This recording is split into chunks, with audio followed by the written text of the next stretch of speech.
Rick the Mouse and the Fish in the Aquarium. After reuniting with his cousin and getting to know his new friends, Rick the Mouse began adjusting to life in the village.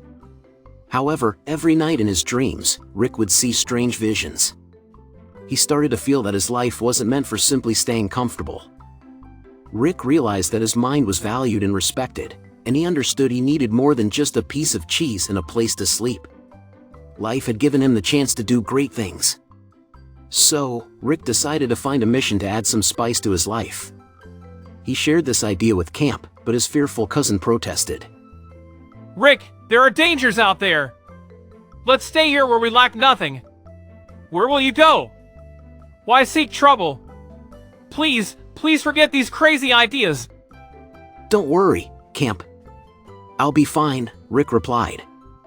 I'm not asking you to come with me, I'm just letting you know that I'm leaving. I'm not happy here. Camp didn't argue anymore. He hugged his brave cousin, grabbed a large piece of cheese, and packed it in a bag for him. With his bag over his shoulder, Rick set off on his journey.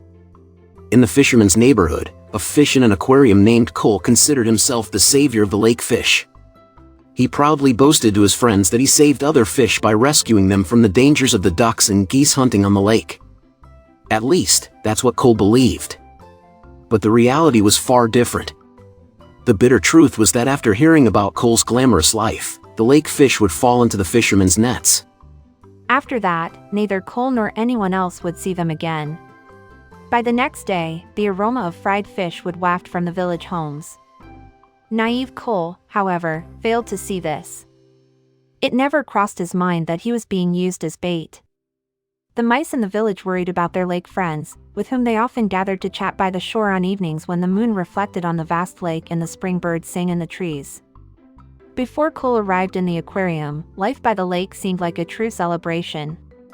But now, even the birds' songs felt sad. It was in this beautiful yet troubled village that Rick arrived.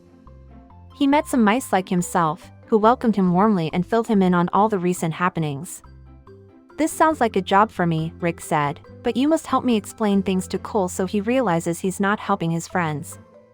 As evening fell, the villagers brought Cole, along with his decorated aquarium, to the shore. Cole began singing about the wonderful life in the aquarium. Meanwhile, Rick sneaked into one of the village homes with the help of his new friends. He slid through the corridors and, as soon as the housewife stepped out, darted into the kitchen. Using a large spoon, Rick attempted to open the oven. As in every fairy tale, there's always a child who defies the rules. Little Sia saw Rick trying to open the oven and, thinking her tiny visitor was hungry, opened it for him. She took out a small fried fish and placed it in Rick's mouth. Rick couldn't believe it was this easy. Overjoyed, he nuzzled Sia affectionately and dashed out the window. He stopped right by Cole's aquarium, where the little fish had begun its innocent hunt. "This is what happens to all the friends you invite to your wonderful world in the aquarium," Rick said. "The moment they leave the lake, their lives are over. I know you don't mean harm, but if you want to make something look beautiful, you need to know all its details and consider every perspective. Have you seen any other fish come back to enjoy this aquarium life you speak of? Don't you realize you're just the bait, and they are the meal you deliver to the villagers every day? One day, when you lose your voice, you'll end up like this fried fish, replaced by another naive one like you. It's time to see the truth and stop being a lure." Cole was shocked. He couldn't believe his eyes. "It's not true. The villagers told me all those fish went to aquariums. This must be a dead fish they found on the shore, cleaned, and fried.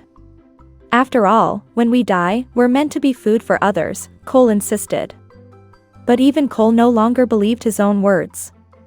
The fear of how many fish had fallen into his trap made him desperately want Rick to be wrong. However, little Sia brought out a large plate of small fried fish from the oven and showed them to Cole. "I'm sorry, Cole," Rick said.